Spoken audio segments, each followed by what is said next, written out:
हमारे साथ आज स्टूडियो में है पद्मश्री रोनू मजूमदार जी।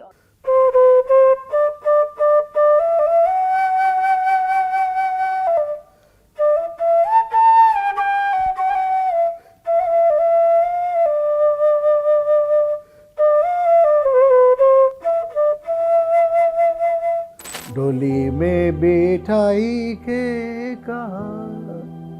तो ये ऐसा धुन है कि इसको सुनने से लगता है कोई दूर मुझे छोड़ के जा रहा है। 13 साल की उम्र में रोनू मजूमदार जगजीत सिंह के साथ बैठ करके कॉन्सर्ट में गा रहे हैं और वहाँ पर आते हैं किशोर दा। मेरे को ऐसा लगता था कि जो मुझे आता है वो मुझसे कौन छीनेगा।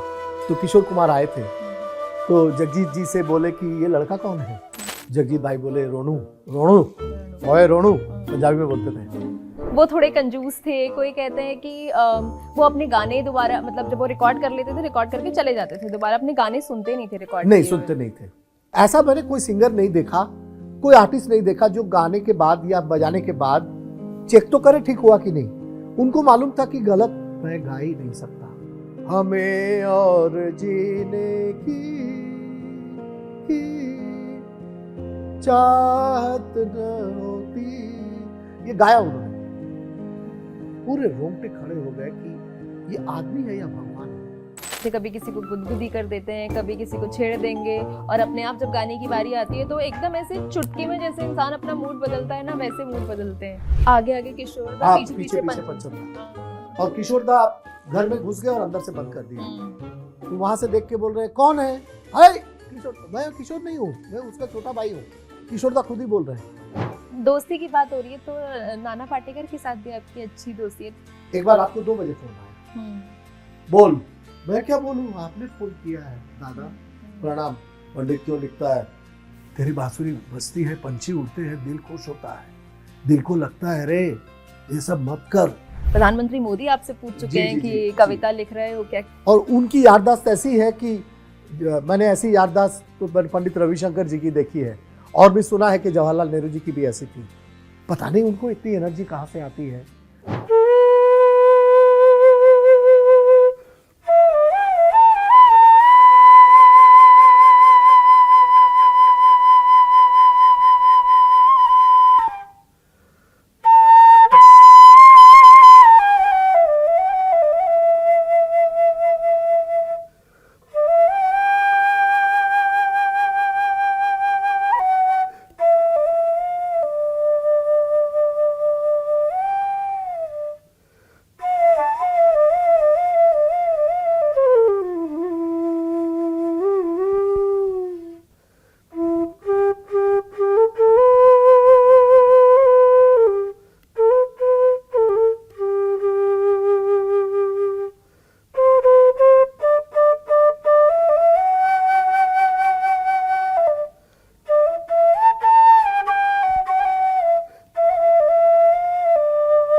बहुत बहुत स्वागत है आपका रोनू मजूमदार जी। हमारे साथ आज स्टूडियो में है पद्मश्री रोनू मजूमदार जी। और आपको मैं इसलिए शब्दों की कमी महसूस कर रही हूँ क्योंकि जब आप ये टुकड़ा बजा रहे थे अभी भी और रिकॉर्डिंग शुरू होने से पहले भी, तो मैं शायद एक अलग दुनिया में चली गई थी जी। मैं आंखें बंद करके इसे जब सुन रही थी तो मैंने ये महसूस किया कि मेरी आंखों में पानी आ रहा है, वो अपने आप ही हो रहा था।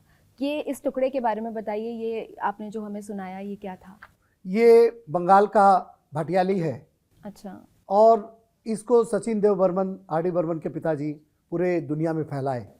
तो मेरे साजन है उस पार और सुनो मेरे बंधु रे, कई गानों में डोली में बैठाई के कहा। तो ये ऐसा धुन है कि इसको सुनने से लगता है कोई दूर मुझे छोड़ के जा रहा है।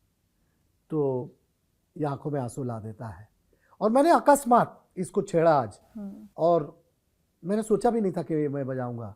जब बजाया तो मेरा मन भी एक बहुत प्रेम में डूब गया। ये ताकत होती है ना संगीत की, जैसे मुझे नहीं पता था ये क्या है, लेकिन फिर भी मैं इससे इतना कनेक्ट कर पाई कि जो ये धुन फील करवाना चाहती थी वो मैंने फील किया। और ऐसा होता है ना, कुछ चीज़ें सुन के आपको गूज़बम्स आते हैं, कुछ आपकी आंखों में आंसू ले आती है, ये वो था जो आंखों में आंसू ला सकता। बहुत बहुत शुक्रिया गरिमा जी। जी तो सबसे पहले तो हम आपके नाम की बात करेंगे, रणेंद्र मजूमदार, जो आपके सर्टिफिकेट्स में नाम है, उससे रोनू मजूमदार, ये कैसे हुआ?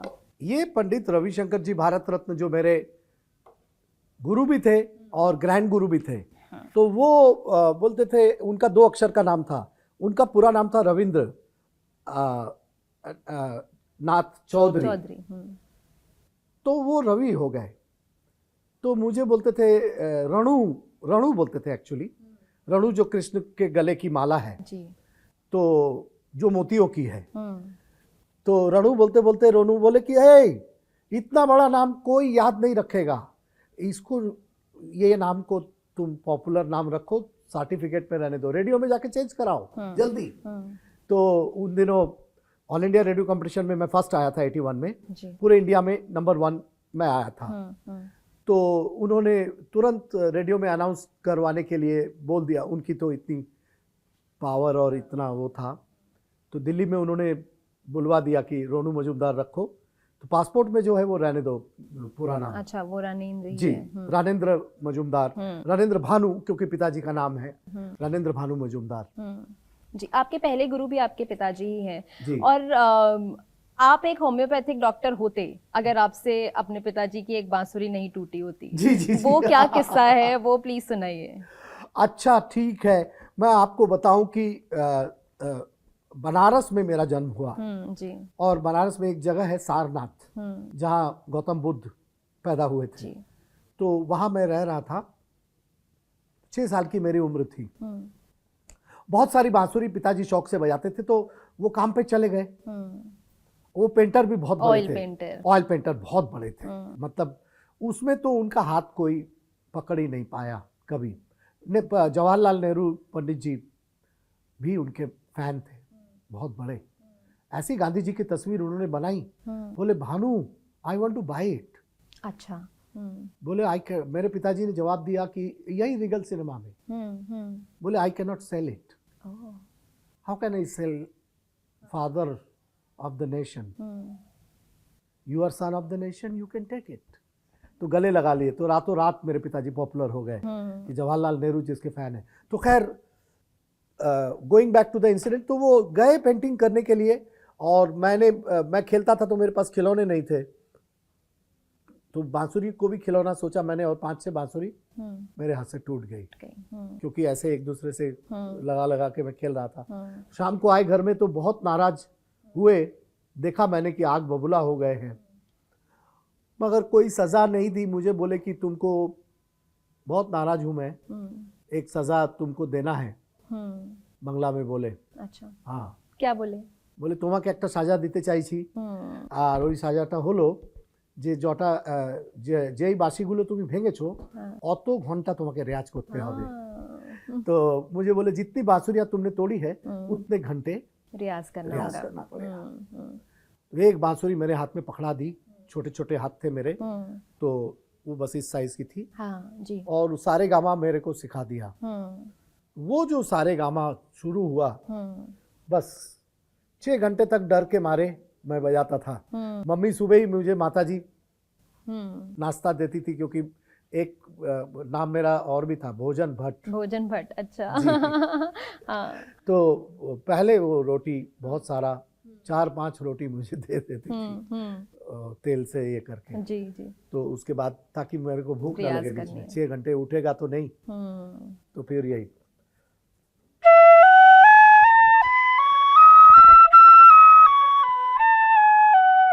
अब इसमें गायकी फिर आने लगी।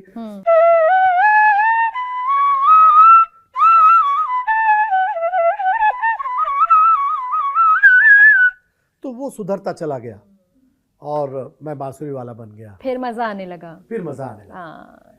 पहले सजा फिर मजा। फिर मजा, हाँ। फिर आप उसमें रमते ही चले गए। मैं रमता चला गया। जी। फिर मुंबई आना कैसे हुआ? बनारस से वो मुंबई की यात्रा, क्या सोचा क्यों प्लान किया? पिताजी शायद आपके जो थे होम्योपैथिक डॉक्टर, वो रीजन हम लोग नहीं थे। हम तो कभी बनारस छोड़ेंगे सोचा ही नहीं था। किशन महाराज जी, गिरिजा देवी जी जो गढ़ पिताजी है। को राखी बांधती थी, ऐसे जगह को कौन छोड़े। कोई मुंबई का सपना नहीं। तो वहां पे डॉक्टर मुखर्जी उस वक्त बहुत बड़े हुआ करते थे। तो डॉक्टर मुखर्जी मेरे पिताजी के दोस्त थे, क्योंकि दोनों भी बहुत बड़े होम्योपैथी थे अपने अपनी स्थान पे। तो बोले कि यहाँ पे इस वक्त मुंबई में बंगाली डॉक्टर जो है वही अच्छे होम्योपैथी होते हैं, ऐसी धारणा लोगों के अंदर है। अच्छा। हाँ, उस जमाने में थी। अभी तो मराठी हो, पंजाबी हो, कोई भी अच्छा डॉक्टर लोगों के मन में थी, वो बंगाली डॉक्टर है तो वो होम्योपैथ अच्छा ही होगा। एलोपैथिक में ऐसा नहीं था, होम्योपैथी में ऐसा था। तुम बॉम्बे आ जाओ। तो पिताजी हम लोगों को लेके पहले खुद गए, फिर हम लोग को फिर लेके गए। फिर हम लोग बम्बई निवासी बन गए। 73 में मैं बम्बई चला गया। 73 में जी। फिर आपके बनारस वाले घर का क्या हुआ? बनारस वाला घर रहा, हाँ। 81 तक रहा जी। राजघाट वाला घर, घसियारी टोला। जी, घसियारी। हाँ, घसियारी टोला वाला घर रहा। फिर उसको बेच देना पड़ा, थोड़ा उसमें पॉलिटिकल लोगों का कब्जा हो गया था। तो बड़े महंत जी जो थे, आप नाम ले सकते हैं पार्टी का जिसने अपना बोर्ड लगा दिया था वहाँ की, हमारा दफ्तर है। जी। वो तो समाजवादी पार्टी का बोर्ड लग गया था, तो थोड़ा कब्जा हो गया था। तो हम लोग घबराए कि नहीं रहते हैं तो ये घर फिर पूरा हमारे हाथ से जा सकता है। फिर बेचने का निर्णय लिया, और बेच भी नहीं सकते थे। तो महंत जी जो संकट मोचन के पुराने वीरभद्र मिश्रा जी बहुत बड़े संत हो गए, उनकी वजह से ही मैंने संकट मोचन में इतना बजाया। अभी छोटे महंत जी हैं, विश्वंभर नाथ मिश्रा, बेदू भैया जो हैं, वो हमारे महंत जी हैं, वो मुझे बुलाते हैं हर साल। तो फिर वो मकान हमने बेच दिया। और किसने खरीदा वो आमिर खान जी के फैमिली ने खरीदा। तो वो कनेक्ट कैसे हुआ? मतलब बनारस में आपको अपना मकान बेचना था, आमिर खान ने उसे खरीदा, वो कैसे वो तार कैसे जुड़े? वो तार तो पिताजी के पास उनके घर से कोई आए थे, और वो बागान बाड़ी बोलते हैं हम लोग उसका। बागान जो था वो इतना सुंदर था कि वो बागान को देख के शायद वो लोग उसमें कुछ महल बनाना चाह रहे हों। इतना बड़ा बागान मिलता नहीं था घसियारी टोला में, और पीपल का पेड़, एक हवेली नुमा मकान, और इतना बड़ा बगीचा। तो वो देख के वो लोग अट्रैक्ट हुए थे। पिताजी को बोले कि यही मकान हमको चाहिए। तो हमें अच्छे पैसे भी मिले, और हमें फिर हम बम्बई में मकान उससे खरीद पाए हम लोग। जी। तो उस पे कुछ बना है या अभी वो ऐसे ही है, जमीन ही है, जाना होता है उधर? मैं तो हैरान हूँ कि मेरे ऊपर एक डॉक्यूमेंट्री फिल्म डिवीजन ने बनाई है, बांसुरी वाला जी। तो उस डॉक्यूमेंट्री के लिए, बचपन की यादों के लिए वहां मुझे ले गए फिल्म डिवीजन वाले। तो वहां वैसे के वैसे ही खंडहर। अच्छा, कुछ बना नहीं कुछ बना नहीं है। हैरान हूं कि मैं कुछ बना ही नहीं है वहां। अब पिताजी भी नहीं रहे, मुझे मालूम नहीं कि उस जगह को ऐसे क्यों रखा गया, और वहां क्या चाहते हैं। वो वहां पे एक नवाब भी रहते थे, वो पिताजी के बहुत भक्त थे, पिताजी के पेंटिंग के। तो अभी मन है उसको, ऐसे कभी प्लान करते हैं उसको वापस खरीद लेंगे? क्योंकि अपनी जमीन जहां आपका बचपन बीता है, और जब आप उस जमीन पर पैर रखते होंगे तो वो एक अलग इमोशन आपके अंदर महसूस होता होगा। तो कुछ ऐसा प्लान है कि कभी भविष्य में उसको आप वापस? अभी छन्नूलाल मिश्रा जी गुजर गए, उसके बाद से मेरा मन बहुत उदास, वाराणसी को लेके बहुत इमोशंस होता है ना। जितने जितने आप एज होता जाता है, आप अपने ज़मीन से जुड़ते जाते, तो एक मकान लेने का इरादा है। हाँ, बहुत। और वो मकान मैं अब घसियारी टोला में नहीं लेना चाहता। क्यों? मैं गंगा किनारे लेना चाहता हूँ। हाँ, 80 घाट के आसपास जी। 80 घाट, फिर दशा समेत घाट, और ये जो जितने सामने घाट, ये सारे घाट हैं वहाँ पे। तो वहाँ पे एक छोटा सा भी मकान अगर मिल जाए तो मैं फिर वहाँ जाके अपना अंत समय वहाँ बिताना चाहता हूँ। हम सब जितने भी लोग अपने घरों से निकले हैं, कोई नौकरी के लिए, कोई किसी मकसद से, वो एक ना एक दिन अपने घर जरूर वापस जाना चाहते हैं। उनके मन में कहीं ना कहीं ये चाह जरूर है कि एक दिन तो अपने शहर वापस जाऊंगा। जी जी जी जी जी जी जी। तो ये मुझे वो किस्सा सुनाइए सर, जब 13 साल की उम्र में रोनू मजूमदार जगजीत सिंह के साथ बैठ करके कॉन्सर्ट में गा रहे हैं और वहाँ पर आते हैं किशोर दा। क्या है वो किस्सा? 13 साल की उम्र में नहीं, अच्छा। 13 में तो मैं बजा रहा था मेरा पहला concert new era high school में। अच्छा। हाँ, तो न्यू एरा हाई स्कूल में मैं पढ़ता था 8वीं कक्षा में। तो मुझे मालूम नहीं था कि मैं अच्छा बजाता हूँ कि बुरा बजाता हूँ, मगर मेरी प्रैक्टिस स्कूल में भी चलती रहती थी। तो एक दिन प्रिंसिपल साहब आए और बोले कि wow, this boy is extraordinary, this years youth festival he will be our hero. Oh, nice.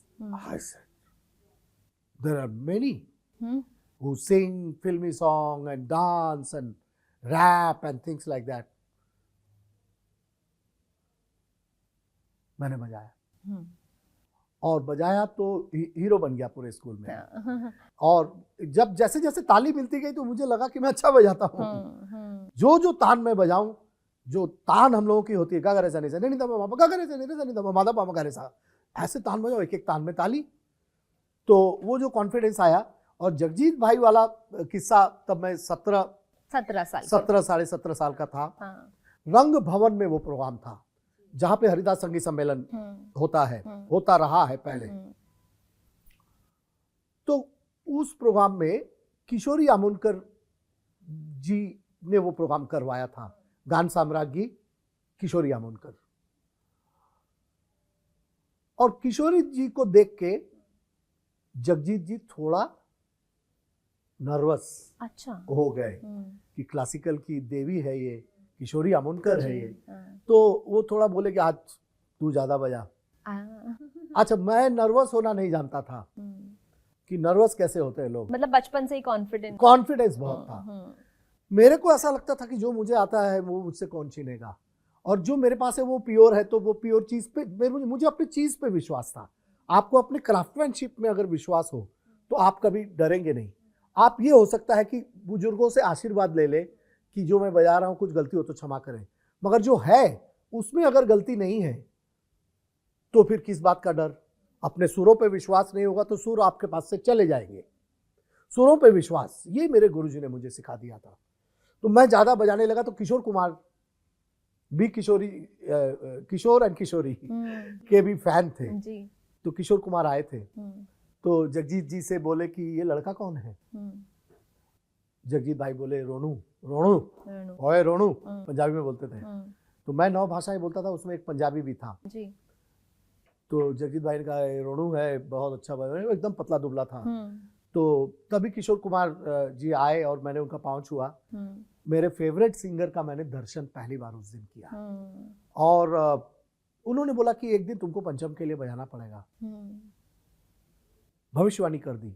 अच्छा। और उसके 2 साल बाद में 1.5 साल बाद ऑल इंडिया रेडियो कंपटीशन जीता और आर.डी. बर्मन के वहाँ मुझे दक्षिणामोहन टैगोर ले गए और मैंने पहली फिल्म लव स्टोरी में मैंने बजाई, कुमार गौरव की पहली फिल्म। जी जी जी। आपने काफ़ी काम किया किशोरदा के साथ, और अब बहुत सारे लोग ना उनको लेकर बहुत सारी बातें कहते हैं। कोई कहता है कि वो थोड़े कंजूस थे, कोई कहते हैं कि वो अपने गाने दोबारा, मतलब जब वो रिकॉर्ड कर लेते थे, रिकॉर्ड करके चले जाते थे, दोबारा अपने गाने सुनते नहीं थे, रिकॉर्ड नहीं सुनते नहीं थे। आप हमें उन किस्सों से अवगत कराइए, वो किस्से हमें अगर आप सुना सकें कि कैसा आपका अनुभव रहा उनके साथ काम करने का, कैसे थे किशोर कुमार? किशोर दा भगवान का भेजा हुआ एक करिश्मा, एक अजूबा, एक जीनियस, जिसको कि मालूम ही नहीं कि वो क्या है। वो भगवान से उनका बातचीत होता रहता संगीत के जरिए। हाँ, सब चीज के जरिए। अच्छा। हाँ, बिहेवियर भी। तो इसीलिए ऐसा मैंने कोई सिंगर नहीं देखा, कोई आर्टिस्ट नहीं देखा जो गाने के बाद या बजाने के बाद चेक तो करे ठीक हुआ कि नहीं। उनको मालूम था कि गलत मैं गा ही नहीं सकता, जो है वो बेस्ट है, और बेस्ट से आगे कुछ नहीं होता। बेटर हो सकता है मगर बेस्ट से आगे क्या होगा, एक्स्ट्राऑर्डिनरी होगा या क्या होगा। तो जो भी गाना उन्होंने गाया, और वो ऐसा लगता था कि इससे अच्छा भगवान ही है ये, इससे अच्छा भगवान ही गा सकता है। बहुत बार मुझे ऐसे लगा। अगर तुम ना होते का अंतरा मुझे न जाने ये कैसी आवाज आई, तो उसका सैड सैड वर्जन था। तो स्टूडियो में हमें और जीने की चाहत न होती, ये गाया उन्होंने। तो वो टिम्फनी बोलते हैं हम लोग, टिम्फ ढम ढिम, न जाने ये कैसी, इसको हम लोग इंडस्ट्री के लैंग्वेज में बोलते हैं सैड वर्जन। अच्छा। तो आप मानेंगे नहीं, मिलन से भी ज्यादा जुदाई तुम्हारी, पूरे रोंगटे खड़े हो गए कि ये आदमी है या भगवान है। और गाते ही मजाक करना शुरू किया। आदमी जब उस मूड में जाता है तो बहुत देरी उसी मूड में रहता है ना। पंचम चलता हूं, देरी हो गया। अच्छा। तो वो मैं आपको बांसुरी में वो कंपन जो उनकी, अभी सोनू निगम का एक वीडियो बहुत वायरल हुआ है कि ओ साथी रे, इतना देरी रे को उन्होंने होल्ड किया और विब्राटो जो दिया है वो किशोर दा किंग थे उसके। तो न जाने ये कैसे, विब्राटो देखिए,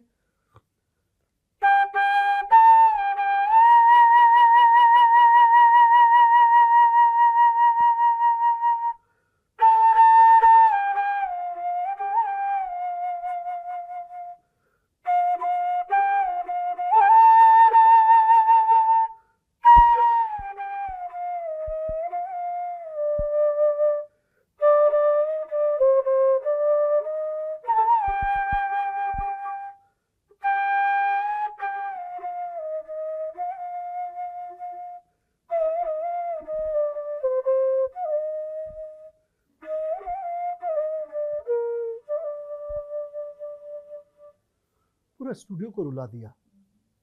मैंने उनको रोते हुए देखा, किशोर कुमार जी को मैंने देखा।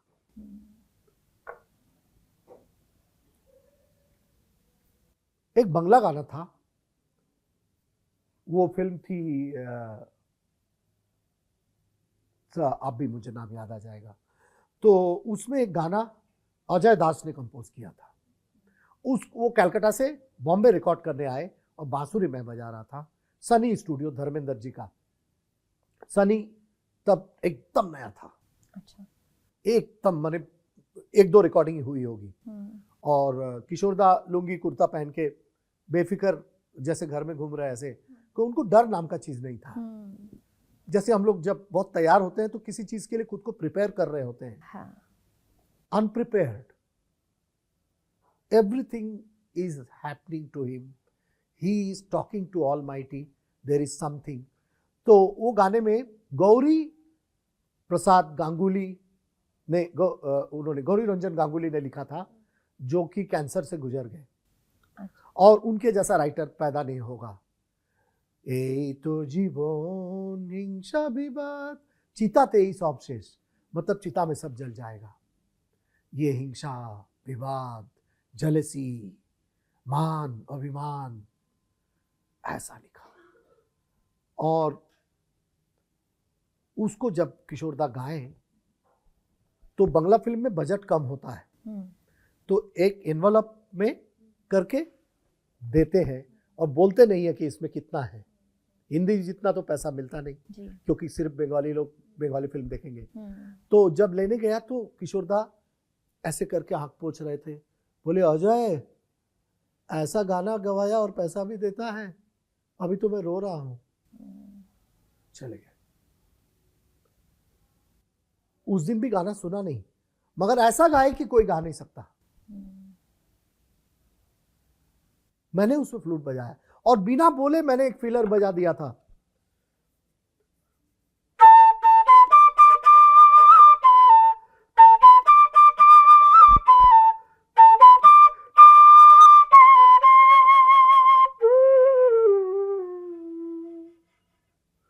यहां मैंने रुला दिया था।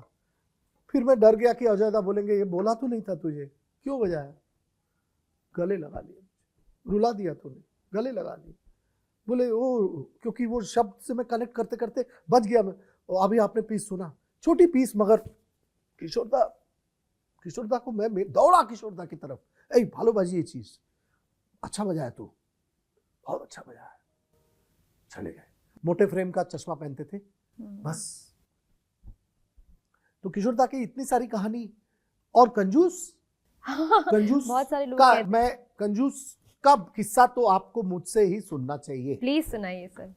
इससे बड़ा पूरा Bengal club of Bombay is the witness what I am saying.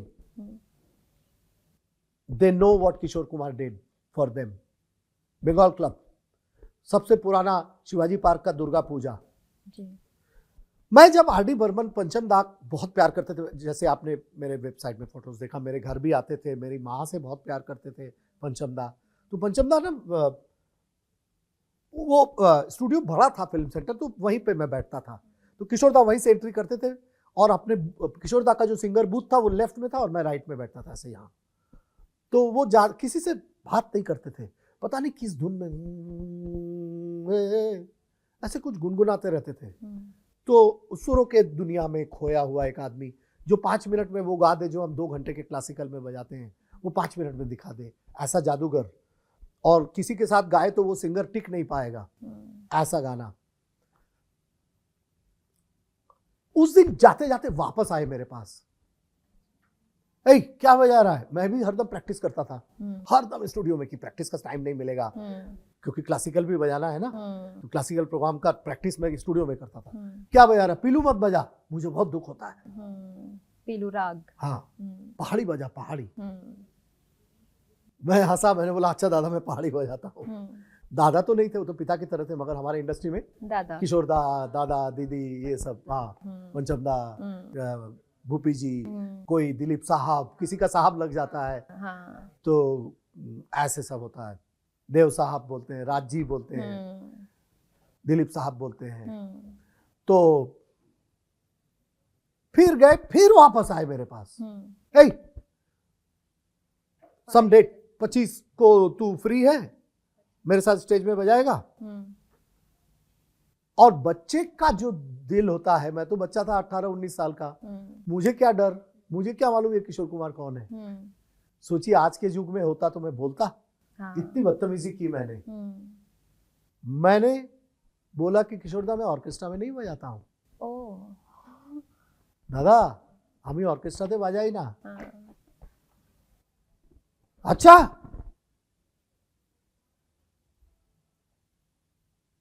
Orchestra में नहीं बजाएगा तो पूजा होगा कैसे? मेरे जैसा कंजूस फ्री में गा रहा है। खुद ही बोल रहे हैं। मैंने पाँव पकड़ लिया, मुझे बोला कैसा मंगा लिया तू, दुर्गा पूजा होगा कैसे? उसके लिए फ्री में गाना है। सही बात, तुम लोग को पैसा देगा। तो मैंने पाँव छुआ और माफी मांगा। इतने वो भोले थे कि नाराज होने की बजाय बोल रहे कि नहीं बजाएगा तो पूजा कैसे होगा। तो उस दिन, उस जमाने में 25 से 30 लाख रुपए का टिकट बिका था उस जमाने में। I am talking about 83-84। सारा पैसा स्टेज में ही, रेखा, अमिताभ, जया दी सब बैठे हुए, बड़ी सोनी सोनी है गाए,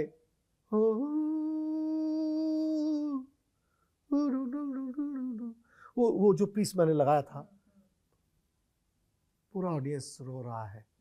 वो इमोशंस का अप डाउन जानते थे। खई के पान बनारसी वाला में आनंद जी भाई के साथ नाचा, तुरंत अमित कुमार को बोला मेरा शॉल ला, पसीना पसीना हो गए।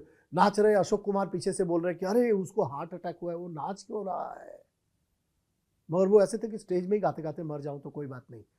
शॉल ओढ़ा, फिल्म का थोड़ा वातावरण सैड करना था ना, फट से शॉल ओढ़ा और एक साथ सुर का बादशाह ने सुर लगाया, वो डी था, बड़े सोनी सोनी है, और पूरा ऑडियंस शॉक्ड।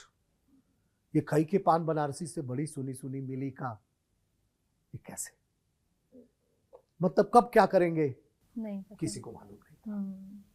बहुत मस्त मौला इंसान भी बहुत। इसीलिए उनके ऊपर फिल्म बनेगी। हाँ, हम लोग लंबे समय से बात चल रही लंबे समय से कोई उनका एक्टिंग करेगा कौन? है, उस वो किरदार will को become- छू कैसे पाएगा कोई? वो उस चमत्कारी एक आदमी को छुएगा कौन? जो सत्यजीत राय को ऑस्कर मिला, उन्होंने बोला किशोर कुमार गाएगा मेरे फिल्म में। फिल्म का पौथेर पांचाली के बाद जो बनाए थे, मुझे अभी याद नहीं आ रहा है, उसमें आमी चीनी गो चीनी तोमाए ओगो विदेशिनी रविंद्र संगीत उन्होंने गाया। वो सत्यजीत राय को पूछा कि इतना रविंद्र संगीत सिंगर कलकत्ता में भरे हुए हैं तो ये किशोर कुमार से क्यों गवा रहे हैं? बोले उसके आवाज में जो है वो सत्यजीत राय जानता है किशोर के पास क्या है। और गाए आमी चीनी गो चीनी तोमारे ओगो विदेशिनी आमी चीनी गो चीनी। मैं तुम्हें जानता हूँ, तुम जहाँ रहती हो विदेश में, मैं तुमको विदेशिनी, मैं तुमको जानता हूँ। मस्ती भी करते रहते थे स्टूडियो? बहुत बहुत। किस तरह की, मतलब मैं कुछ इंटरव्यूज देख रही थी, कुछ किस्से सुन रही थी, तो बता रहे थे कभी किसी को गुदगुदी कर देते हैं, कभी किसी को छेड़ देंगे, और अपने आप जब गाने की बारी आती है तो एकदम ऐसे चुटकी में जैसे इंसान अपना मूड बदलता है ना, वैसे मूड बदलते हैं। हाँ, वो कनेक्ट थे ना। हाँ। तो सबसे डर का बात ये था, उनके साथ जो सिंगर लोग डरते थे कि इसीलिए वो गाने की बात तो करते ही नहीं थे। अच्छा। हाँ, सुबह से जब चाय दिया तो दिया। हाँ। एक चाय पीते थे आने के बाद, मुझे शंकर चाय, मुझे वो भी याद आ गया, शंकर चाय वाला। वो आके स्पेशल चाय उनको चीनी कम देके। तो उसके बाद पूरा मस्ती, कल क्या खाया, पेट ठीक है कि नहीं, ये सब बहुत कॉमेडी वाला बात है। पेट ठीक है कि नहीं। अच्छा, सुबह उठी, नहाई कि नहीं, बिना नहाए आ गई, ऐसा सब उल्टा सीधा बात करते थे। पंचम दा को जो बोले, मैं कैसे बोलूं टीवी में। एक बार बोले, हे पंचम, मैं घर जा रहा हूं, तुझे आप बोल दीजिए। हाँ। हाँ। मतलब कोई खराब बात नहीं है। नहीं, आप बोलिए, अगर ऐसे कुछ आपको लगेगा हटाना है हम बाद में। तो उसमें बोले कि तू बंदर जैसा लग रहा है, तो इसलिए मुझे घर जाना है। इसीलिए मुझे घर जाना है, मुझे तुझे देख के गाने का मन नहीं कर रहा। तो किशोर दा भागे ऐसे बच्चे के जैसा। हाँ। भागते भागते भागते भागते आके नीचे गाड़ी में बैठ गए। हाँ। और उनका एम्बेसडर गाड़ी था, और उनका हाथ एक हाथ थोड़ा बाहर रखते थे, अभी एक्सीडेंट होगा और कुछ मालूम नहीं, मगर आगे बैठते थे, पीछे बैठते नहीं थे। आगे ड्राइवर के पास बैठते थे और ऐसे गाड़ी। और पंचमदा के जैसा गाड़ी कोई चला नहीं सकता था। पंचमदा के पास फियाट था। अच्छा। हाँ, मैंने पंचमदा को देख के फियाट लिया था। मेरी पहली गाड़ी फियाट थी। हाँ, जो मैंने 91 में गाड़ी खरीदा वो फियाट। अरे वाह। हाँ, मगर पंचमदा के पास इटालियन फियाट थी। वो चेस कर रहे हैं और किशोरदा कह रहे और जल्दी चलाओ। और किशोरदा का गौरी कुंज अपने माँ के नाम पे जो मकान बना है वो जुहू में है। आप सोचिए, फिल्म सेंटर अगर मुंबई में देखे, फिल्म सेंटर कहाँ, तारदेव, वहां से लेके जुहू तक चेज किया एक दूसरे को। आगे आगे किशोरदा, पीछे पंचमदा। और किशोरदा घर में घुस गए और अंदर से बंद कर दिया। पंचमदा दरवाजा पीटने लगे, तो ऊपर से, वो बंगलो है, फ्लैट अलग होता है, अपार्टमेंट, बंगलो में ऊपर ये होता है बालकनी। तो वहां से देख के बोल रहे हैं, कौन है? अरे किशोर, मैं किशोर नहीं हूँ, मैं उसका छोटा भाई हूँ। किशोरदा खुद ही बोल रहे हैं। बोले, तेरा छोटा भाई तू ही तो सबसे छोटा है। बोले, नहीं, एक और पैदा किया था मेरी माँ ने, वो मैं हूँ। बोल, किसी को नहीं पता है। और एक फेक बच्चे को लेके जाते थे। हाँ, वो तो आपने बहुत इंटरव्यू में आशा जी से भी सुना होगा। आई मीन, ऐसे ही बता रहा हूँ मैं जी। एक फेक कैरेक्टर को अंगुली से ऐसे एक बच्चे को पकड़ के लाते थे। तो वो मैंने देखा, फेमस में देखा। उससे पूछते थे, अंदर जाऊं कि नहीं जाऊं? हाँ, कह रहा है जाने के लिए, चलो चलो चलो। अगर गाना पसंद नहीं आया तो बोलते थे, इसको पसंद नहीं आया है, बोल रहा नहीं गाने के लिए। सब लोग कुछ दिन बाद सबको विश्वास होने लगा था कि कोई है जो हमें मना कर रहा है, उनको कोई जादू है। किशोरदा वेरी सीरियस अबाउट इट। इतने बड़े एक्टर भी थे ना, तो उससे पूछते थे तो बहुत सीरियसली पूछते थे, जो कोई है नहीं एक्चुअली। तो इतना सारा मस्ती उनका होता ही था। आपको खोखा बाबू बुलाते थे? है आपको खोखा बाबू खोखा मतलब बच्चा हाँ जिनको पंजाबी बीच कहते हैं ए मुंडे अच्छा तो खोखा बाबू हाँ। आशा जी के साथ भी आपकी दोस्ती एकदम गहरी थी, उनके साथ काम करने का भी आपका आशा जी के जैसा सिंपल और माय डियर सिंगर मैंने नहीं देखा। एक दोस्त, आशा जी की उम्र मेरी माँ से बड़ी है जी, लेकिन फिर भी वो दोस्ती वाला अभी 90 क्रॉस हो गया उनका जी। मेरी माँ 89 है तो मेरी माँ से भी 1 साल बड़ी है मगर वो मेरी दोस्त है। ये कह रहा हूँ मतलब कितना प्यार उन्होंने दिया होगा मुझे। खाली हाथ शाम आई है खाली हाथ जाएगी, इस गाने में मैंने जब बांसुरी बजाया तो आशा जी के आंख में आंसू आ गया। आज भी मिलती है तो उस गाने की बात करती है वो। ये गाना का एक लाइन मुझे बजाने का मन कर रहा है। बिल्कुल सर, देखिए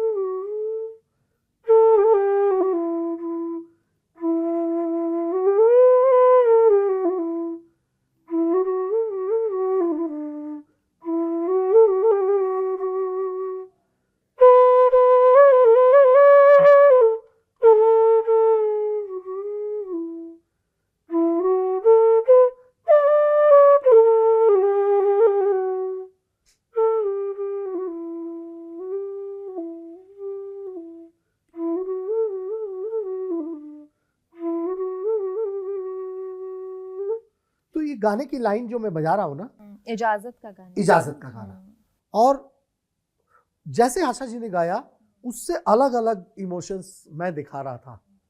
अंत में जब मेरी फ्लूट आती है, गाना जब खत्म हो रहा है, उससे वो बहुत इंप्रेस हो गई थी कि यही गाने को ये अपने ढंग से इतने वेरिएशंस मैंने किए। फिर इस लड़के में ऐसी क्या बात है कि ये और भी वेरिएशन ला सकता है मुखड़े के अंदर ही। मुखड़ा ही तो गाने का मेन है ना, गाने का जो मेन मुखड़ा स्थाई, तो स्थाई में इतने सारे वेरिएशन कैसे ला सकता है। तब से इतना प्यार करती है वो मुझे। अभी मिलना हो पाता है? मेरी वाइफ को बहुत मिलने की तमन्ना थी, मेरे बच्चों को भी बहुत, दोनों लड़कों को। तो हम लोग स्पेशली घर गए थे लोअर परेल वाले घर में। अच्छा, अभी हाल फिलहाल में? हाँ। कैसी हैं तब अब उनका स्वास्थ्य? अच्छी हैं। हाँ। भगवान उनको लंबी उम्र दे। अभी 2-3 साल पहले मिल के आए, अभी फिर से मिलना है। मेरा मन उदास है कि मैं जाके आशा ताई से मिलूं। ताई हम लोग मराठी में दीदी को बोलते हैं। हाँ, आशा ताई, वो हमारे इंडस्ट्री में आशा ताई के नाम से ही पॉपुलर है। लता दीदी, आशा ताई। सही बात है। दोस्ती की बात हो रही है तो नाना पाटेकर के साथ भी आपकी अच्छी दोस्ती है। 2 AM फ्रेंड कह सकते हैं उन्हें आपका? जैसे टर्म चलता है ना 2 AM फ्रेंड, मतलब जिसको आप रात को भी कॉल कर सकें, तो ऐसी दोस्ती है? ऐसी दोस्ती है मेरी नाना जी के साथ। हाँ। नाना की एक फिल्म बनी थी राजनीति जी। तो उस फिल्म में उनका थोड़ा झगड़ा चल रहा था प्रकाश झा के साथ। तो वो रोज पेपर में आता था और प्रकाश झा उनके विरुद्ध में बोलते थे कि नाना डजंट नो, ये मुझे अभी तक हेडलाइन याद है, नाना doesn't know when he is angry how abusive he can be. These were the headlines in Midday Bombay. So we used to read and हम क्या बोले उसमें। मैं पुणे में बजा रहा था, नाना पुणे में बहुत रहते हैं, तो ही इज खाटी मराठी। तो मैं पंडित CR व्यास वंदना करके एक कॉन्सर्ट होता है पुणे में, उसमें शशि भाई, पंडित शशि व्यास जी ने मुझे चांस दिया था बजाने के लिए सुबह। और सुबह मेरा और परवीन सुल्ताना जी का प्रोग्राम था। अच्छा। हाँ, मैं बजा रहा था पंडित रविशंकर जी का राग बनाया हुआ परमेश्वरी। और जब मैं परमेश्वरी बजाता हूँ गरिमा जी, आपको मैं बताऊं कि मैं इस दुनिया में रहता नहीं हूं, मैं जाता हूं उसके पास सीधा, चाहे कोई आ जाए मैं आंख खोलता नहीं, क्योंकि आध्यात्मिक सुख है उसमें और वो सुख पहले मुझे लेना पड़ेगा तो ही लोगों को मैं दे सकता हूं। मतलब उसमें कोई चोरी नहीं चलती। तो मैं बजा रहा था तो इतने में ऑडियंस में थोड़ा हलचल हुआ। अच्छा। कि कोई बड़ा आदमी आया है। मगर मैंने ऐसे हाफ आंख खोला और फिर आंख बंद कर लिया, मैंने देखा नहीं। मुझे इतना मालूम पड़ा कोई इंपॉर्टेंट आदमी आया है जो नॉर्मल ऑडियंस नहीं है। मुझे मालूम नहीं कि नाना पाटेकर आया है। तो बजाने के बाद नाना जी, दादा, मैं तो उनको दादा बोलता हूँ मराठी में, दादा सांगतात, तो बैक स्टेज आ गए और मुझे लिपट लिए। बोले तेरे वजह से मैं 5-6 दिन से प्रेशर में हूँ रे, ऐसे ही बात करता हूँ, ऐसे ही बात करते हाँ, हैं वो। और जो बोला वो बोलता हूँ आपको, तेरे लिए हजाम, जिसको बहुत प्यार करते हैं उसको हजाम बोलते हैं। अरे मैं हजाम हो क्या, दाढ़ी बनाने वाला। तो एक बार एक बड़े आर्टिस्ट तो अपसेट हो गए, बोले कैसे बात करते हैं। उनका प्यार है ये, तब से वो फोटो खींचा, उसमें देखिए वो कितने खुश नजर आ रहे हैं। और एक बार कभी कभी बहुत प्यार उन पे आता है, और बोले कि मेरा प्रकाश से चल रहा है इतना टेंशन, सब आज तेरे बांसुरी से सब टेंशन निकल गया। उसके बाद कभी कभी एक बार रात को 2 बजे फोन आया, 1:30 या 2 बजे, मैं फोन को ऑन रख के ही सोया हुआ था। मैं देखा नाना पाटेकर, उन्होंने पर्सनल नंबर मुझे दे के रखा है, तो कभी बात होती है। सिम्फनी अभी भेजा था मैंने मेरा, अच्छा, बहुत अच्छा बजाया तूने। तो बोल, मैं क्या बोलूं, आपने फोन किया है दादा, प्रणाम। पंडित क्यों लिखता है? अच्छा, कुछ उन्होंने चैनल में देखा और मैं पंडित रोनू मजूमदार लिख के आया। पंडित बहुत बड़े लोग होते हैं, पंडित नहीं बोलने का, उस्ताद नहीं बोलने का, पंडित रविशंकर होते हैं सिर्फ, और उस्ताद बिस्मिल्लाह खां होते हैं, बस आगे बात नहीं करने का। मैं बोला दादा, उन लोगों ने लाया, उनको मना कर, मेरी बात खत्म होने से पहले। मैं बोला दादा, मैंने कभी बोला नहीं मुझे पंडित बोलने के लिए, नहीं, तेरे को बहुत आगे जाना है अभी, तेरी बांसुरी बजती है, पंछी उड़ते हैं, दिल खुश होता है, दिल को लगता है रे, ये सब मत कर। तो वो जो दोस्ती है ना, वो कुछ ऐसी है कि वो मेरे लिए एक ऐसा बड़ा भाई है जो मुझे गाली भी दे अगर रास्ते में खड़े होके, तो मुझे मालूम पड़ेगा कि ये प्यार ही कर रहा है। अभी मेरे को एक बार हम लोग थे, तो एक बड़ा आर्टिस्ट था, मैं नाम नहीं लूंगा, तो हम लोग बैठे थे पुणे में बजाया, तो बोले अरे हजाम, बोलता है ये बहुत डिफिकल्ट है, फिर ऐसा बजाता है कि सबकी वाट लगाता है।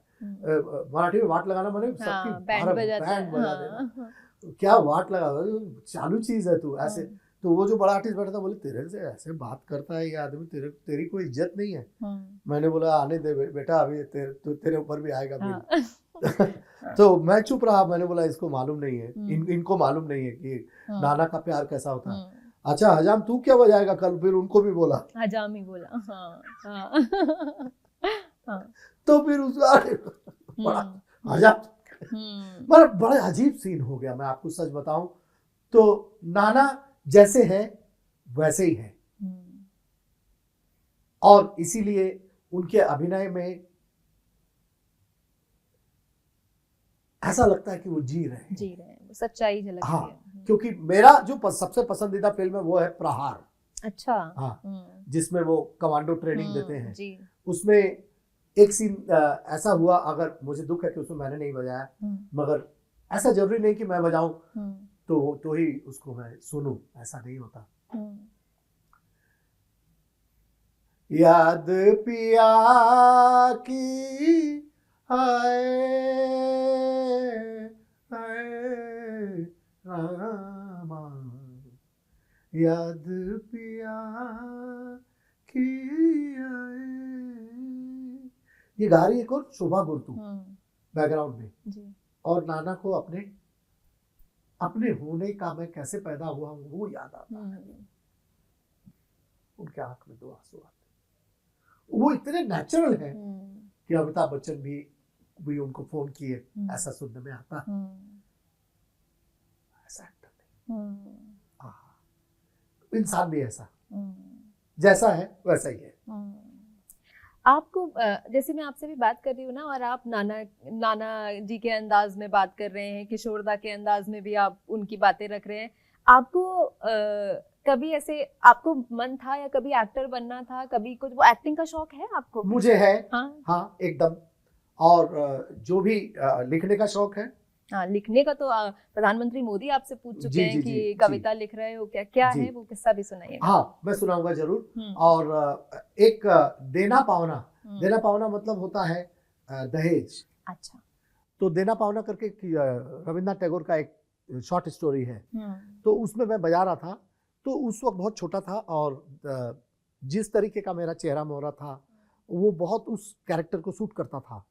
तो उसके जो विजय चक्रवर्ती थे वो मुझे कलकत्ता ले जाके हीरो बनाना चाहते थे। तो मैंने बोला नहीं, मैं बांसुरी छोड़ नहीं सकता, बॉम्बे छोड़ूंगा नहीं। तो मैंने बांसुरी से ज्यादा प्यार नहीं किया, मगर मैं एक्टिंग करूं तो अच्छा कर सकता हूँ। मैं अंदर से वैसे एक्टर ही हूँ। बिल्कुल है। जी, जी, जी। कमाल एक्टर है। जी। अब वो किस्सा सुनाइए जब आपसे प्रधानमंत्री नरेंद्र मोदी ने पूछा। एक्चुअली मोदी साहब को मैं, वो प्रधानमंत्री भी तो एक व्यक्ति होता है और विदेश मंत्री भी तो एक व्यक्ति, एक आदमी तो है। तो उनके पोस्ट को छोड़िए, वो जो व्यक्ति है उस व्यक्ति की नॉन पॉलिटिकल लोग मुझे माफ करें, मुझे उससे कोई नहीं, वो व्यक्ति का मैं बहुत सम्मान करता हूँ जो वो आदमी है। तो उनको मैं आरएसएस के उसमें एक बार बजाने गया था नागपुर में, तब से जानता हूँ, आज से नहीं। अच्छा। फिर तभी तो मोहन भागवत जी भी तो बांसुरी बजाते हैं, तो उनकी बांसुरी भी मैंने सुनी है। अच्छा। कितने रागों का उनको नॉलेज है। तो ये सब तो सेवादार लोग हैं। तो ये जो मैं कहना जा रहा था, तो मैंने उनको वहां पे सेवा करते हुए देखा है मोदी साहब को। तो ये क्या छोटी बात है, तब से जानता हूं मैं। और उनकी याददाश्त ऐसी है कि मैंने ऐसी याददाश्त तो पंडित रविशंकर जी की देखी है, और भी सुना है कि जवाहरलाल नेहरू जी की भी ऐसी थी। तो मिला तो नहीं हूं मैं, क्योंकि जिस साल मैं गुजरा था उनके मृत्यु को 1 साल हो गए थे। जिस साल मैं गुजरा था, मैं कह रहा हूँ, सॉरी, मैं जिस साल पैदा हुआ था जी 63 में। तो मोदी साहब को तब से मैंने कविताएं मैंने अपनी सुनाई। अच्छा। तो जब भी ये I am not talking again politics, please forgive me for that. ये जो अवार्ड वापस देने का सब नाटक हुआ था, तभी हम लोगों ने जो अनुपम खेर के साथ जो रैली यहाँ किया था दिल्ली में, तो इसके अगेंस्ट, मतलब आप अवार्ड लोग देते हैं कि गवर्नमेंट देता है, आप बताइए। गवर्नमेंट तो एक मशीनरी है, अवार्ड तो लोग ही देते हैं ना। अगर लोग मुझे प्यार नहीं करे तो इस साल मुझे पद्मश्री मिलता क्या? मेरा सालों का साधना है, उसके वजह से देते हैं ना। लोग जिसको मानेंगे दुनिया उसको जानेंगे। लोगों को मानना तो पड़ेगा ना पहले, नहीं तो बोलेंगे अरे इसको पद्मश्री कैसे दे दिया, इसको पद्म भूषण कैसे दे दिया। पद्मश्री मिलने के बाद भी वो अभिशाप भी बन सकता है अगर आप उसके हकदार नहीं हैं। मैं ये पब्लिक प्लेटफॉर्म में कहना चाहता हूँ, यू हैव टू बी हकदार फॉर द एनीथिंग। तो अभी जब ये पद्मश्री मुझे मिला तो मोदी साहब, नहीं उसके पहले जब मैं मालिनी अवस्थी जी हम लोग सब गए थे, तो मोदी साहब ने मुझे कभी भी लिखते हैं आप। अच्छा। तो मैंने उनको चाहे ऊंचे महल बना लो, मालाओं से कंठ सजा लो, वो उनको सुनाया मैंने जी। और जब अनुपम खेर साहब का फोन आया तो आप उन्हें कोई और ही अनुपम समझ बैठे? मैंने उनको सोचा अनुपम चैटर्जी जी। हाँ। मैं बोला अरे शर्म नहीं आता तुझे, ऐसे फोन करता है इतने दिन बाद, ये वो मतलब कुछ किस्से जिंदगी में ऐसे हुए। मैं बोला अनुपम फोन करता है इतने दिन बाद, शर्म नहीं आता है? हैं? यही प्यार है? मैंने तेरी मम्मी के साथ इतना बजाया है, बैरोज चैटर्जी के साथ, ये वो। तो ये बोले हाँ हाँ शर्म तो नहीं आता है, मगर काम है थोड़ा दादा आपसे। तो बंगाली होने की वजह से गुलजार साहब भी मुझे दादा कहते हैं, रोनू दा। अरे यार आप पिता समान हैं, मगर वो दादा लग गया पीछे। तो बस अनुपम जी ने बोला कि ऐसा ऐसा काम, नहीं मैं अनुपम बोल रहा हूँ, मुझे लगा कि अनुपम चैटर्जी बोल रहे हैं। अनुपम चैटर्जी, तो वो गंभीरता जब मैंने देखी उनके वॉइस में, तो सुना सुना लगा। मैंने कहा आप कौन बोल रहे हैं? फिर मैं घबराया थोड़ा, मैं अनुपम खेर बोल रहा हूँ। तो अभी भी मिले थे एक कार्यक्रम में। अच्छा। तो बस वहां से हमने डिसाइड किया, कम से कम नहीं तो 10 आर्टिस्ट लोग हम लोग इसके अगेंस्ट यहाँ पे रैली के दिए रामलीला मैदान। जी जी। और फिर रात को प्रधानमंत्री जी के वहां गए पीएम हाउस में। तो वहां पे फिर वही उनकी याददाश्त। अब ये जो बीच में 30 साल का gap, he remembered that boy who played the flute and who also writes poem. Poem. कविताएं लिखना चालू है। अभी पद्मश्री के बाद मिले, सेम क्वेश्चन। और मैंने गुजराती में बोला फोटो फोटो पाड़वानुं छे, पाड़ो पाड़ो। अच्छा। हाँ, तो जो नाइन लैंग्वेज माने फोटो पाड़वानुं छे, हाँ हाँ चौकस। तो गुजराती में बोले हाँ चौकस। तो वो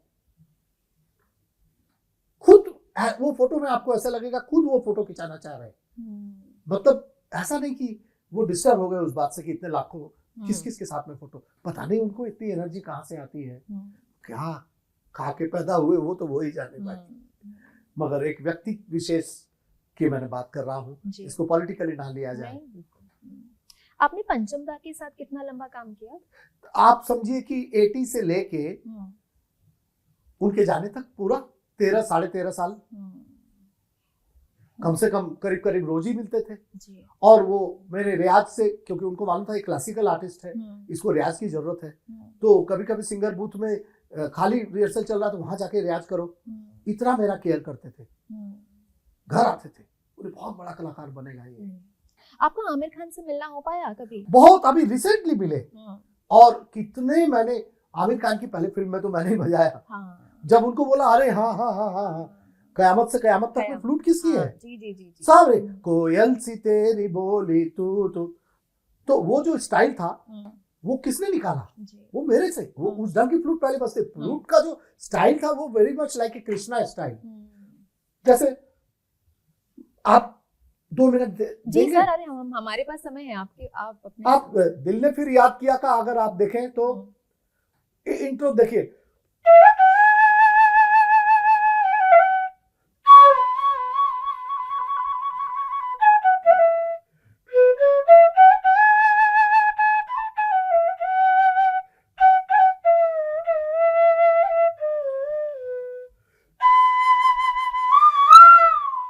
म्यूजिक 1,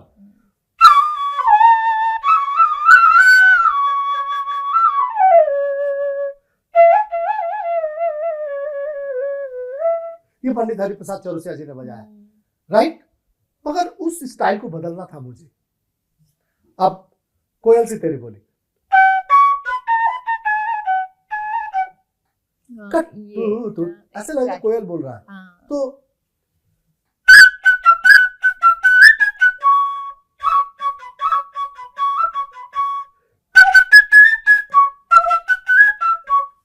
ऐसे लगा तू बात कर रहा है कोई। तो ये सब आमिर खान की फिल्म में मैंने तो एक्सपेरिमेंट किया। तो और बहुत अच्छा आर्टिस्ट है और काम के प्रति आप मानेंगे नहीं, उनके पिताजी बहुत बड़े लोग थे, ये बड़े घर से आते हैं। और जो डायरेक्ट किया जिसने, मंजूर खान, वो नासिर साहब का ये है। और नासिर साहब की फिल्मों में एक फिल्म में मुझे बजाने को, जमाने को दिखाना है, मैं बजाया मैंने। उसके पहले हम किससे कम नहीं हुए, वो मैं नहीं था। अच्छा। मेरे से पहले का है वो, क्या हुआ तेरा वादा वगैरह। रफी साहब के मैंने 2 ही गाने बजाए। और क्लासिकल का अगर लेंगे तो आत स्वागतम शुभ स्वागतम पंडित रविशंकर जी का मेरा बजाया हुआ है। तो ये सब करते वक्त अगर आप सोचे कि ये हीरो को क्या जरूरत है स्टूडियो में, वो आते थे? हाँ, आमिर खान। हाँ, अच्छा। आके बैठ के सुनते थे। पापा कहते हैं बड़ा नाम करेगा। तो इतना, क्योंकि मुझे लिखने का वक्त, मजरूर सुल्तानपुरी ने लिखा इसको, तभी मैं समझ गया फिल्म हिट होगा। पापा कहते थे बड़ा नाम करेगा, इस पंच लाइन में दम है। तो मुझे एक सिक्स सेंस होता था कि ये फिल्म हिट होगी, ये फिल्म हिट नहीं होगी। अच्छा। हाँ, ये मैंने आज तक, मेरी बात कभी झूठ नहीं हुई। अगर फिल्म में मैंने कह दिया, मेरे बड़े भाई साहब भी कहते हैं, अगर रोनू ने कह दिया ये फिल्म हिट होगी तो जरूर होगी। एक फिल्म थी, उसका ट्रायल मैं देखने गया था, just to share with you. वो फिल्म थी ब्लैक। अच्छा, अमिताभ बच्चन। हाँ, फिल्म में कुछ नहीं है मगर कुछ है उसका म्यूजिक, क्योंकि उस फिल्म में का म्यूजिक ही है जिससे वो कहानी कही जा सकती थी, बैकग्राउंड म्यूजिक और म्यूजिक। मेरे रोंगटे खड़े हुए हैं। अमित जी ने सारे जमाने का एक्टिंग कर दिया, हजारों साल की एक्टिंग कर दी उन्होंने। कितना महान फिल्म में बजाया मैंने, तुम मई के मत जइयो बच्चे, उनके बैरिटोन वॉइस में, जइयो में उनका वो बनारसी वो इलाहाबादी टोन, तुम मई के मत जइयो, ओ ये उनका टोन है, उनके फैमिली का टोन है ये।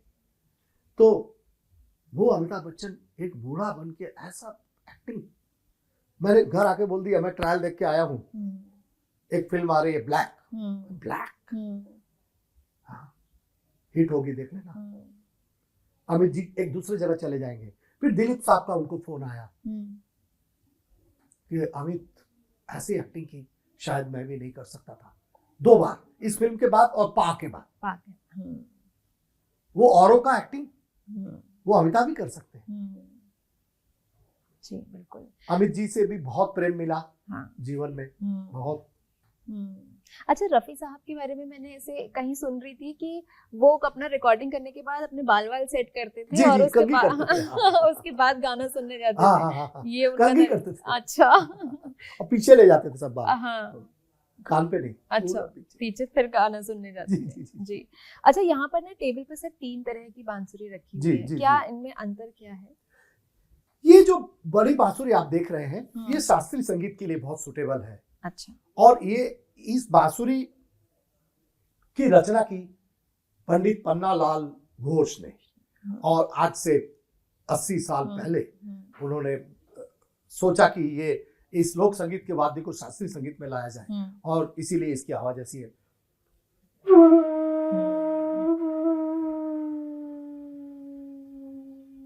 आज मैं आपको मीड़ की बात बता रहा था प्रोग्राम शुरू होने से पहले, तो इसकी मीड़ पे मैंने बहुत काम किया। और ये जो लोक संगीत जिसमें आपके आंख भर आए थे, वो लोक संगीत ये है। इसीलिए छोटी बांसुरी हम लोग जरूर रखते हैं, ताकि हम कितना ही क्लासिकल बड़े पंडित जी बन जाए, कुछ हो जाए, ये लोक संगीत से कभी अलग ना हो पाए। वो जो मिट्टी की खुशबू लोक संगीत में है, वो और कहीं नहीं मिल सकती। कहीं। जी, बहुत बहुत शुक्रिया सर, आपने समय निकाला। बहुत बहुत शुक्रिया गरिमा जी। आज ऐसी बातें हुई, बहुत पुराने जो लोग जो अब कभी पैदा नहीं होंगे, ऐसे लोगों को हमने याद किया। जी जी, और हम भी उस दौर को आपके जरिए जी पाए, क्योंकि आपसे हमने जितने भी किस्से कहानियां सुनी, हमें ऐसा लग रहा था कि शायद हम ये सब, हम आंखों के सामने चित्रण हो रहा था, ऐसा लग रहा था हम विजुअलाइज कर पा रहे हैं उन सब चीजों को, तो आपके जरिए हम उस दौर को जी पाए, इसके लिए बहुत बहुत शुक्रिया। बहुत बहुत शुक्रिया Garima. Thank you, thank you so much. आपको ये इंटरव्यू कैसा लगा आप कमेंट करके बताइएगा। खुश रहिए, देखते रहिए कड़ा।